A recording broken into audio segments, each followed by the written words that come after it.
റബ്ബായ തമ്പുരാന്റെ അന്ത്യപ്രവാചകര് ആദം നബിക്ക് മുന്നേ പാരിൽ വിരിഞ്ഞ നൂറേ. റബ്ബായ തമ്പുരാന്റെ അന്ത്യപ്രവാചകര് ആദം നബിക്ക് മുന്നേ പാരിൽ വിരിഞ്ഞ നൂറേ. റസൂലേ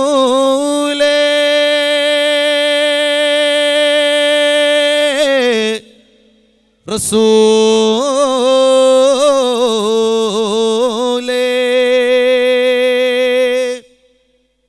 ഉടയോനിൽ മാത്രം ഉള്ളം പതിച്ച് പരിതാപമേറെ പലതും സഹിച്ച് മനുഷ്യകുലത്തെ ഉണർത്തി നയിച്ച തിരുദൂതരേ, എൻ മഹമൂദരേ, ഒരു ജ്ഞാനപ്പുകൾ പാടുവേ, ഒരു ജ്ഞാനപ്പുകൾ പാടുവേ. അങ്ങയുടെ മഹത്വങ്ങൾ ഞങ്ങൾ പറഞ്ഞുകൊണ്ടിരിക്കും. ഈ നാവ് അല്ലാഹു തന്നത് അതിനു വേണ്ടിയാണ്. അങ്ങയുടെ നന്മകൾ ഞങ്ങൾ കേട്ടുകൊണ്ടിരിക്കും. ഈ കാതുകൾ അല്ലാഹു തന്നത് അതിനു വേണ്ടിയാണ്. അങ്ങയുടെ പ്രകാശം നെഞ്ചേറ്റുവാനല്ലാതെ ഈ ഖൽബുകൾ പിന്നെ എന്തിനാണ്? അങ്ങയുടെ മഹബത്തിൻ്റെ ഒരു കെടാത്ത തിരി കത്തിച്ചു വെക്കാനല്ലാതെ ഈ നെഞ്ചു പിന്നെ എന്തിനാണ്? യാ റസൂലല്ലാഹ് സ്വല്ലല്ലാഹു അലൈഹി വസല്ലം. നബിതങ്ങളല്ലാത്ത മറ്റു നബിമാരുടെ ചരിത്രങ്ങളൊന്നും എടുത്ത് പരിശോധിച്ചു നോക്കൂ. നമ്മൾ മുത്തനബി സല്ലല്ലാഹു അലൈഹി വസല്ലം തങ്ങൾ കഴിഞ്ഞാൽ പിന്നെ ഏറ്റവും മഹത്വമുള്ള നബി ആരാണ്? ഇബ്രാഹിം നബി അലൈഹി സ്വലാത്തു വസ്സലാം. അള്ളാഹുവിൻ്റെ ഖലീലാണ്. ലോക ജനതയുടെ ലോക സംസ്കാരത്തിൻ്റെ പിതാവാണ്. ബാബിലോണിയയുടെ അഭിമാനപുത്രനാണ്. സംസ്കാരങ്ങളുടെ കളിത്തൊട്ടിലായ ബാബിലോണിയയുടെ അഭിമാനപുത്രനായ ഇബ്രാഹിം നബി അലൈഹിസ്സലാം. 10,000 പ്രവാചകന്മാരുടെ പിതാവായ ഇബ്രാഹിം അലൈഹിസ്സലാത്തു വസ്സലാം. അള്ളാഹുവിൻ്റെ മലക്കൂത്തിയായ ലോകങ്ങൾ ഏതൊരു മഹാനുഭാവന്റെ മുമ്പിൽ മലർക്ക തുറക്കപ്പെട്ടുവോ, ഇബ്രാഹിം അലൈഹിസ്സലാത്തു വസ്സലാം.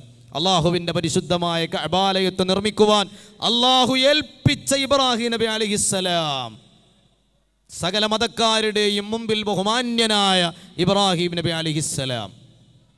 ഇബ്രാഹിം നബി അങ്ങനെയൊക്കെയാണെങ്കിലും അദ്ദേഹം ജനിച്ചത് ആരും അറിയാതെയാണ്, ഒരാളും അറിയാതെ. ഇബ്രാഹിം നബി ജനിച്ചപ്പോൾ ഈ മഹത്വമൊന്നും ആലോകൻ അറിഞ്ഞില്ല. അദ്ദേഹത്തിൻ്റെ പ്രിയപ്പെട്ട മാതാവ് ഇബ്രാഹിം നബി അലൈഹിസ്സലാമിന് ജന്മം നൽകിയത് ആരും അറിയാതെയാണ്. ഒരു സാധാരണ കുഞ്ഞ് ജനിക്കുന്നതിനേക്കാൾ രഹസ്യമായിട്ടാണ്. ആ ഉമ്മാൻ്റെ അരികിൽ അന്നൊരു പ്രസവ ശുശ്രൂഷക്ക് പോലും ഒരാളും ഉണ്ടായിരുന്നില്ല. ഒന്ന് തോളിൽ തട്ടി, ഒന്ന് പുറത്ത് തലോടി, നെറുകയിൽ തലോടി സാരമില്ല എന്ന് പറഞ്ഞൊന്ന് സമാശ്വസിപ്പിക്കാൻ പോലും കൂടെ ആളുകൾ ഉണ്ടായിരുന്നില്ല. ഒറ്റപ്പെട്ട് പരമരഹസ്യമായി ആരോരുമില്ലാത്ത വിജനമായ ഭൂമിയിൽ പിറന്നു വീണു സംസ്കാരങ്ങളുടെ പിതാവായ ഇബ്രാഹിം അലൈഹിസ്സലാത്തു വസ്സലാം. ജനിച്ചപ്പോൾ ആരുമായിരുന്നില്ല ജനങ്ങളുടെ മുമ്പിൽ, അള്ളാൻ്റെ മുമ്പിലല്ല. ജനിച്ചപ്പോൾ ഇബ്രാഹിം നബി അലൈഹിസ്സലാം എന്ന് പറയുന്ന കുഞ്ഞ് ജനങ്ങളുടെ മുമ്പിൽ ആരുമായിരുന്നില്ല, രഹസ്യമായി. ആ കാലഘട്ടത്തിലെ ഭരണാധികാരി നമ്രൂദ് ഇബ്നു കൻആൻ ജനിക്കുന്ന ആൺകുഞ്ഞുങ്ങളെ കൊലപ്പെടുത്താൻ വേണ്ടി കൽപ്പിച്ച കാലത്താണ് ഇബ്രാഹിം നബി അലൈഹിസ്സലാം പ്രിയപ്പെട്ട ഉമ്മായുടെ ഗർഭപാത്രത്തിൽ വളർന്നു വരുന്നത്. ആ കാലഘട്ടത്തിൽ ഗർഭിണികളെപ്പോലും പിടികൂടി കൊലപ്പെടുത്തി രാജാവിൻ്റെ കിങ്കരന്മാർ. ഇബ്രാഹിം നബി അലൈഹിസ്സലാം അവരുടെ പിടിയിൽ നിന്ന് രക്ഷപ്പെട്ടു. പ്രിയപ്പെട്ട ഉമ്മാക്ക് പ്രസവത്തിന് സമയമാകുമ്പോൾ അവർ വീടിൻ്റെ അകത്തളത്തിലേക്ക് കടന്നു പോവുകയല്ല ചെയ്തത്, വീട് വിട്ടിറങ്ങുകയാണ്. തൻ്റെ പ്രിയപ്പെട്ട പൊന്നുമോനെ പ്രസവിക്കുവാൻ വീട് വിട്ടിറങ്ങുകയാണ്. ഈ വീട്ടിലൊരു കുഞ്ഞ് ജനിച്ചു എന്നറിഞ്ഞാൽ ആ കുഞ്ഞിൻ്റെ ജീവൻ അപകടത്തിലാണ്. തൻ്റെ കുഞ്ഞിന് ജന്മം നൽകാൻ വീട് വിട്ടിറങ്ങി. ഒരുപാട് ദൂരം സഞ്ചരിച്ച അവസാനം വെള്ളം വറ്റിക്കിടക്കുന്ന ഒരു നദീതടത്തിലെത്തുമ്പോൾ ഇബ്രാഹിം നബി അലൈഹിസ്സലാമിൻ്റെ ഉമ്മ തൻ്റെ പൊന്നോമന പുത്രന് ജന്മം കൊടുക്കുകയാണ്, ആരോരും അറിയാതെ. ആ കുഞ്ഞിനെ ഒരു തുണിക്കഷ്ണത്തിൽ പൊതിഞ്ഞ് സുരക്ഷിതമായൊരു സ്ഥലത്ത് വെച്ച് ഉമ്മ വീട്ടിലേക്ക് തിരിച്ചു വരികയാണ്. ഇബ്രാഹിം നബി അലൈഹിസ്സലാമിൻ്റെ പിതാവിനെ വിവരമറിയിക്കുകയാണ്. പിതാവ് കുഞ്ഞിനെ തേടി പുറപ്പെടുകയാണ്, കുഞ്ഞിനെ കണ്ടെത്തുകയാണ്. ഭൂമിയിലൊരു വലിയ തുരങ്കമുണ്ടാക്കി ആ തുരങ്കത്തിൽ തൻ്റെ കുഞ്ഞിനെ വെച്ച് തുരങ്കത്തിൻ്റെ വായ്ഭാഗം വലിയൊരു പാറക്കല്ല് കൊണ്ട് അടച്ച് സുരക്ഷിതമാക്കി. ആരെയും കാണിക്കാതെ, ആരെയും അറിയിക്കാതെ പ്രിയപ്പെട്ട പിതാവ് വീട്ടിലേക്ക് തിരിച്ചു വരികയാണ്. ഇബ്രാഹിം നബി അലൈഹിസ്സലാം ജനിച്ചപ്പോൾ ആ ജന്മത്തിന് സ്വാഗതമോദാൻ ഒരാളും ഉണ്ടായില്ല. ആ കുഞ്ഞ് ജനിച്ചതിൻ്റെ പേരിൽ മാതാപിതാക്കളെ ആശംസകൾ അറിയിക്കാൻ ഒരാളും മുന്നോട്ട് വന്നില്ല. ആ കുഞ്ഞിൻ്റെ ജന്മം ഉമ്മയല്ലാതെ വേറെ ഒരാളും അറിഞ്ഞതുമില്ല. തൊട്ടടുത്ത പ്രവാചകൻ മൂസാ നബി അലൈഹിസ്സലാം, അദ്ദേഹം ജനിച്ചതും സമാനമായൊരു സാഹചര്യത്തിലാണല്ലോ. ജനിച്ചു വീഴുന്ന ബനു ഇസ്രായേലിലെ കുഞ്ഞുങ്ങളെ കൊലപ്പെടുത്തണമെന്ന് ഫിർഔൻ കൽപ്പിച്ച കാലത്ത് പ്രിയപ്പെട്ട ഉമ്മ മൂസാ നബി അലൈഹിസ്സലാം എന്ന മഹാനായ ചരിത്ര പുരുഷനെ ഭൂമിക്ക് സമ്മാനിക്കുകയാണ്. ആരോരും അറിയാതെ ഈ കുഞ്ഞിവിടെ ജനിച്ചു എന്നറിഞ്ഞാൽ ഫിർഔനിൻ്റെ വാളിനിരയാകും. ആരും അറിയരുത്, ആരും ഈ കുഞ്ഞിന് സ്വാഗതമോദരുത്, ഈ കുഞ്ഞിൻ്റെ ജന്മം ആരും ആഘോഷിക്കരുത്. ജനിച്ച ഉടനെ അമ്മിഞ്ഞപ്പാലിൻ്റെ ഗന്ധം മാറാത്ത ചോര പൈതലിനെ പെട്ടിയിലടച്ച് കരൽ പറിച്ചെടുക്കുന്ന വേദനയോടെ നൈൽ നദിയുടെ കുഞ്ഞോളങ്ങൾക്ക് സമ്മാനിച്ചു പ്രിയപ്പെട്ട ഉമ്മ. മൂസാ നബി ജനിച്ചതും ആരോരും അറിയാതെ, ഈസാ നബി അലൈഹിസ്സലാത്തു വസ്സലാം ജനിക്കുന്നതും സമാനമായ സാഹചര്യത്തിൽ. ഒരാളും ആ ജന്മത്തെക്കുറിച്ച് അറിഞ്ഞില്ല, ആരും ആ ജന്മത്തിന് വേണ്ടി കാത്തിരുന്നില്ല, ആ മാതാവിനെ ആരും സന്തോഷിപ്പിച്ചില്ല. ഈ കുഞ്ഞ് ജനിച്ചതിൻ്റെ പേരിൽ ആരും ആ ഉമ്മയെ അനുമോദിച്ചില്ല.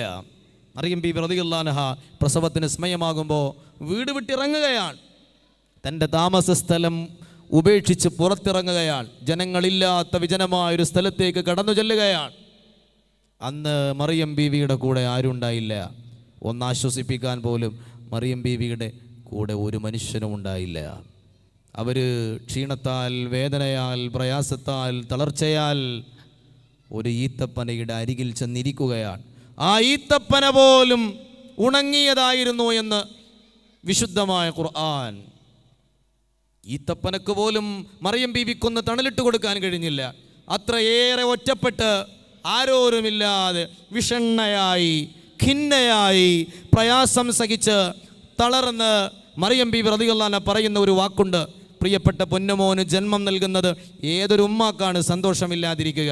പക്ഷേ അന്ന് മറിയം ബീബി റളിയല്ലാഹു അൻഹ പറഞ്ഞത്, യാ ലൈതനീ മിത്തു ഖബ്ല ഹാദാ വകുന്തു നസിയം മൻസിയാ.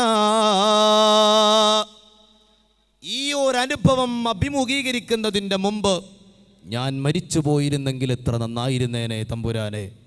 ആ ഉമ്മയുടെ മനസ്സിലുള്ള ദുഃഖത്തിൻ്റെ ആഴമൊന്ന് ആലോചിച്ചു നോക്കൂ. നമ്മൾ തൻ്റെ കുഞ്ഞിന് ജന്മം നൽകുമ്പോൾ പോലും ആ ഉമ്മ വല്ലാത്ത ഒറ്റപ്പെടൽ അനുഭവിച്ചിരുന്നു. ആരും ആ കുഞ്ഞിനെ സ്വാഗതം ചെയ്തില്ല. എന്നാൽ തിരുദൂതർ മുഹമ്മദ് മുസ്തഫ സല്ലല്ലാഹു അലൈഹി വസല്ലം